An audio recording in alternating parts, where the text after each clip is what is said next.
एक व्यक्ति कोई जिज्ञासु एक दिन आया। उसका नाम मौलुंक पुत्र था। एक बड़ा ब्राह्मण विद्वान 500 शिष्यों के साथ बुद्ध के पास आया था। निश्चित ही उसके पास बहुत सारे प्रश्न थे।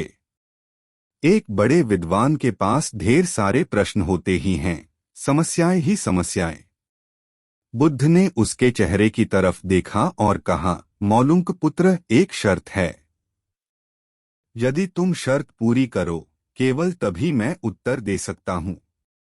मैं तुम्हारे सिर में भनभनाते प्रश्नों को देख सकता हूं। 1 वर्ष तक प्रतीक्षा करो, ध्यान करो, मौन रहो। जब तुम्हारे भीतर का शोरगुल समाप्त हो जाए, जब तुम्हारी भी की बातचीत रुक जाए, तब तुम कुछ भी पूछना और मैं उत्तर दूंगा।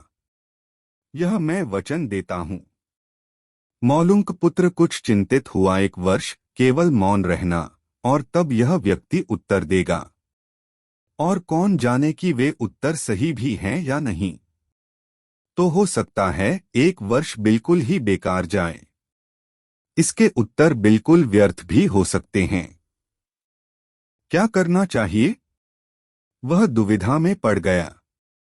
वह थोड़ा झिझक भी रहा था। ऐसी शर्त मानने में इसमें खतरा था। और तभी बुद्ध का एक दूसरा शिष्य सारिपुत्र जोर से हंसने लगा। वह वहीं पास में ही बैठा था, एकदम खिलखिलाकर हंसने लगा। मौलुंक पुत्र और भी परेशान हो गया। उसने कहा, बात क्या है? तुम क्यों हंस रहे हो? सारिपुत्र ने कहा, इनकी मत सुनना। ये बहुत धोखेबाज हैं। इन्होंने मुझे भी धोखा दिया। जब मैं आया था, तुम्हारे तो केवल 500 शिष्य हैं, तेरे 5000 थे। मैं बड़ा ब्राह्मण था, देश भी में मेरी ख्याति थी। इन्होंने मुझे फुसला लिया।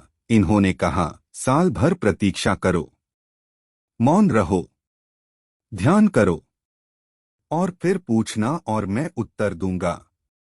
और साल भर बाद कोई प्रश्न ही नहीं बचा। तो मैंने कभी कुछ पूछा ही नहीं और इन्होंने कोई उत्तर दिया ही नहीं। यदि तुम पूछना चाहते हो तो अभी पूछ लो। मैं इसी चक्कर में पड़ गया। मुझे इसी तरह इन्होंने धोखा दिया। बुद्ध ने कहा, मैं अपने वचन पर पक्का रहूंगा। यदि तुम पूछते हो तो मैं उत्तर दूंगा। यदि तुम पूछो ही नहीं तो मैं क्या कर सकता हूं? 1 वर्ष बीता। मौलुंक पुत्र ध्यान में उतर गया। और मौन होता गया। भीतर की बातचीत समाप्त हो गई। भीतर का कोलाहल रुक गया। वह बिल्कुल भूल गया कि कब 1 वर्ष बीत गया। कौन फिक्र करता है? जब प्रश्न ही न रहें तो कौन उत्तरों की फिक्र करता है? एक दिन अचानक बुद्ध ने पूछा, यह वर्ष का अंतिम दिन है। इसी दिन तुम 1 वर्ष पहले यहां आए थे।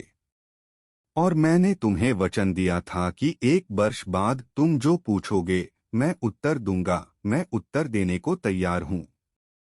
अब तुम प्रश्न पूछो। मौलुंक पुत्र हंसने लगा और उसने कहा, आपने मुझे भी धोखा दिया। वह सारिपुत्र ठीक कहता था।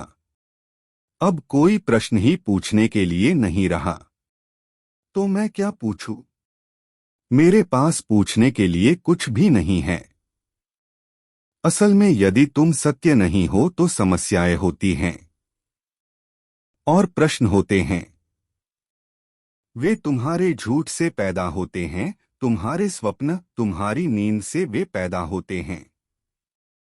जब तुम सत्य, प्रामाणिक, मौन, समग्र होता हो, वे तिरोहित हो जाते हैं। मेरी समझ ऐसी है कि मन की एक अवस्था है जहां केवल प्रश्न होते हैं, और मन की एक अवस्था है जहां केवल उत्तर होते हैं। और वे कभी साथ साथ नहीं होते। यदि तुम अभी भी पूछ रहे हो तो तुम उत्तर नहीं ग्रहण कर सकते।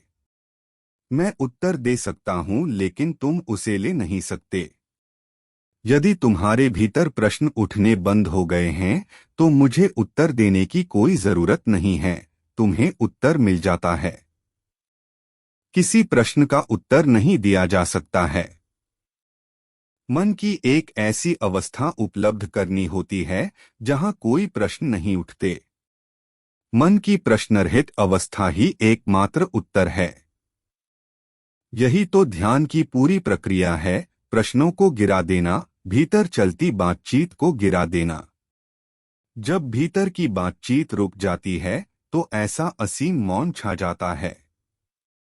उस मौन में हर चीज का उत्तर मिल जाता है। हर चीज सुलझ जाती है, शाब्दिक रूप से नहीं, अस्तित्वगत रूप में सुलझ जाती है। कहीं कोई समस्या नहीं रह जाती है।